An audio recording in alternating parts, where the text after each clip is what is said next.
আপা কাঁদতেছিল, আমার হাতটা ধরে বলল যে ওরা আমাকে বাঁচতে দিবে না। তা আমি বললাম যে কারা বাঁচতে দেবে? বলে যে ওরা সংঘবদ্ধ হয়ে চক্রান্ত করতেছে। আপার সমস্যা যেটা ছিল, আপা না একটু ইন্ট্রোভার্ট টাইপের ছিল। আপা প্রচুর না ব্যাংক লাইবিলিটি চলে আসতেছিল, অথবা মানে আর্থিক কষ্টে পরবর্তীতে তা আপার অনেক প্রপার্টি ছিল, অথবা আপার ভালোই স্বাবলম্বী থাকার কথা। আমার কনফিউজড হতাম আমি অনেক সময় যে ওনার ফাইন্যান্স এত কেন প্রয়োজন হচ্ছে বা কি, হ্যাঁ এই জিনিসগুলো। তো আপা তো একটু ভিতরে রাখতো, আমি এভাবে বলতে পারি না, কিন্তু আমি একটা জিনিস বলতে পারি। আমি লাস্ট দুদিন আগে ইউনাইটেড হসপিটালে যখন গিয়েছিলাম, টাইম ওভার হয়ে গিয়েছিল। ইউনাইটেড হসপিটালের নিয়ম আছে 5টা থেকে 7টার মধ্যে যেতে হয়। তো ঠিক ওই সময়টায় টাইম ওভার হওয়ার কারণে আমি অনুরোধ করে আমি ভিতরে গিয়েছিলাম। আইসিইউ থেকে যখন সিসিইউতে নিয়ে আসে, তখন আমি আপার যাওয়ার পর আপা কাঁদতেছিল, আমার হাতটা ধরে বলল যে ওরা আমাকে বাঁচতে দিবে না। তা আমি বললাম যে কারা বাঁচতে দেবে? বলে যে ওরা সংঘবদ্ধ হয়ে চক্রান্ত করতেছে। তা আমি খুব কনফিউজড হলাম। আমি একটু ঢাকার বাইরে কাজ করতেছি, ওই যে বললাম যে শিল্পী সমিতি আরও কিছু চ্যারিটিমূলক কাজ করতেছি আমরা ঢাকার বাইরে বলতে পূর্বাচলে কাজ করতেছি। তো আমি এসে ইন দ্য মিন টাইম আবার ডক্টরকে আমি খুঁজতেছিলাম, আপা কাঁদতেছিল। বাট আপা তখন আমি বললাম আপা হাতে চাপ দাও, চাপ দিচ্ছিল, মুভও মোটামুটি করতেছিল। তা আমি বললাম কাঁদতেছো কেন? এই কথাটা বললো। পরে ডক্টর ছিল ওখানটায়, একটা ডক্টর অ্যাসিস্ট্যান্ট, হ্যাঁ জুনিয়র ডক্টর ছিল। বললাম, তো বললো যে না এখন মোটামুটি ভালো, যেহেতু আইসিইউ থেকে সিসিইউতে নিয়ে আসছে তখন অক্সিজেনও চলতেছিল না, এইটুকু। এখন আমাকে অনেকে প্রশ্ন করতে, আসলে আমি গোসল করিয়েছি, আপাকে গোসল করালাম আমি। প্রশ্নটা কোথা দিয়ে আসতেছে আমি জানি না। অনেকেই এখানে আলোচনা করতেছেন আপনারা বা এরকম যে ওনার শরীরে আঘাতের চিহ্ন অনেকে দেখেছেন যে এরকম। তা যারা গোসল করাচ্ছিলাম আমি ছিলাম, আমরা 3জন গোসল করিয়েছি। তো আমাকে প্রশ্ন করলো যে ওনার শরীরে আঘাতের চিহ্ন কিসের। আমি অ্যাকচুয়ালি বেশ কিছু গোসল করেছি আত্মীয় স্বজন বা কাছের যারা হয়, এটা আমি ভালোবেসে করি, হ্যাঁ আমরাও তো ওই পথেরই যাত্রী। কিন্তু ওরা আমাকে প্রশ্ন করার পর আমি ভালোভাবে করলাম যে ওরা আমাকে জিজ্ঞেস করলো। তো আমি বললাম মনে হয় বেডে ছিল, বেডশোর হতে পারে। তো ওরা বললো বেডশোর হলে মেরুদণ্ড হয়, 4-5 জায়গায় এরকম আঘাতের চিহ্ন।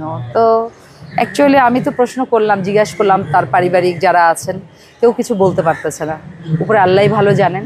বাট আমরা দোয়া করি আল্লাহ ওনাকে বেহেশত নসিব করুন। হ্যাঁ এইটা খুবই কনফিউশন। আমি এটা কিন্তু প্রশ্ন করেছি ইউসুফ ভাইকে, প্রশ্ন করেছি ডান্স ডিরেক্টর, যেহেতু উনিও অনেক কাছের, ওনার ছেলে মনিকে, তারপরে জামাইকেও জিজ্ঞেস করছি, মানে যারা কাছাকাছি, আপা এই কথাটা বললো কেন। তো কেউ এটা আমাকে উত্তর দিতে পারে নাই। কিন্তু আমি যদি কিছুক্ষণ সময় থাকতাম তাহলে আপা আমাকে অনেক বিশ্বাস করতো, অনেক ভালোবাসতো।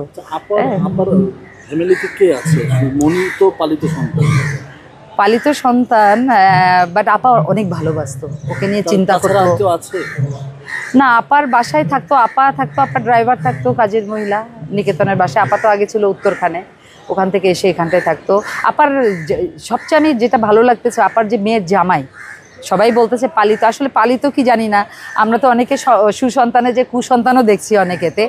আমি জামাইটাকে দেখলাম যে শুরু থেকেই দেখতেছি যে এই যে করা একটা, তো ইউনাইটেড হসপিটাল অনেক ফাইন্যান্সের ব্যাপার তো, তাই না? আমরা তো জানি যে এরকম আইসিইউ সিসিইউতে থাকলে তো কৃতজ্ঞতা যে আসলে পালিত বলে ওকে ছোট করা যাবে না। সবচেয়ে বড় কথা ও একজন ভালো হিউম্যান বিং, একটা ভালো জামাই। মানে ও না থাকলে কি হতো আমি জানি না, বাট কৃতজ্ঞতা রিপনের কাছে। 6 দিন ধরে বেডে ছিল। ও বাসার এটাতে একটু কনফিউশন, আমি প্রশ্ন করছি অলরেডি। আপা 4 দিন বেডে ছিল, আপার লুজ মোশন হচ্ছিল। হ্যাঁ মূলত আপার এখানে না কিছু একটু আমার কাছে মানে মিলতেছে না। 2-4 জনের সাথে কথা বলে মনে করেন ড্রাইভার বলতেছে একরকম বা এরকম ব্যাপারটা। যেমন দেখা যাচ্ছে যে আপা নাকি বাথরুমে পড়েছিল বা বিছানায় ছিল, আমাদেরকে না জানালে আমরা জানবো কিভাবে? আমরা তখনই জানতে পারবো যখন আমি তো জানতে পারছি যখন হসপিটালের শেষ যখন আমি যে কথা বললাম। বাট আমি এখন পরবর্তীতে যেটা জানতে পারছি, আপা 4 দিন ধরে লুজ মোশন হচ্ছিল। আপাকে হসপিটালে নেওয়ার চেষ্টা করছে, আপা যায়নি হসপিটালে। হ্যাঁ বাট এটা খুবই দুঃখজনক যে শুকনো রক্ত ছিল। আমি যখন গোসল, হ্যাঁ আপার মুখে তো রক্ত, আপার মুখে রক্ত মানে কি, মানে রক্ত যে এর আগে বের হয়েছে, এই রক্তটা হয়তো বা হসপিটালে কিছু হতে পারে, লাং হয় না রুজ। আর পরে আমি গোসল করালাম তো আপার দাগ আমি দেখেছি কোথায়, আমার কাছে পিঠের এই পাশে 4-5টা। আমি ওরা আমাকে বলার পরে আমার সাথে গোসল করানোর সময় আমরা যখন গোসল করাই আপাকে, তখন আরও 2জন ছিল, তো ওরা বললো যে এই আঘাতের চিহ্নগুলো কিসের। হ্যাঁ ওরা প্রশ্ন করার পরে আমি এই ভালো side-এ? করে সাইডে মানে কি ব্যাক সাইডের এতে আছে 4-5টা এরকম চাকা হয়ে আছে, ব্ল্যাক হয়ে গেছে। তো ওরা আমি ওদেরকে উল্টা প্রশ্ন করলাম যে আপনারা তো অনেক গোসল করেন, আমি না জীবনে 15-20টা গোসল করি, ওরা তো শত শত করায়। তো আমি বললাম মনে হয় বেডশোর। তো ওরা বললো যে না, বেডশোর যদি হতো শুয়ে শুয়ে তাহলে ওটা আরেকটা নির্দিষ্ট জায়গা থাকে, কোমর অথবা ইয়েতে এই জায়গাটায় থাকে, বাট এটা আঘাতের চিহ্ন। তো যা হোক, ওরা এই আর কি। আমি তো অ্যাকচুয়ালি বলতে পারতে উপরে আল্লাহই ভালো জানেন। এখন আমাদের ওনাকে বেহেশত নসিব করুক। উনি এত ভালোবাসা পেয়েছেন, সবচেয়ে বড় কথা উনি একজন গুড হিউম্যান বিং ছিলেন। ওনাকে আমি যতটুকু দেখেছি উনি বাঁচতেনই মানুষের জন্যে, এবং উনি শয়নে স্বপনে খালি চিন্তা করতেন যে মানুষের জন্য কিভাবে ভালো কিছু করা যায়। উনি এইটাই চাইতেন, উনি মানুষের জন্যই করতেন এবং শেষ দিন পর্যন্ত করে গেছেন। উনি ওনার বাসার দারোয়ানকে পর্যন্ত রেঁধে, আপনারা যদি ইনভেস্টিগেশন করেন আপনারা জানতে পারবেন যে দারোয়ানকে পর্যন্ত রেঁধে উনি খাবার পাঠিয়ে দিতেন। তো দোয়া করবেন আপনারা সবাই।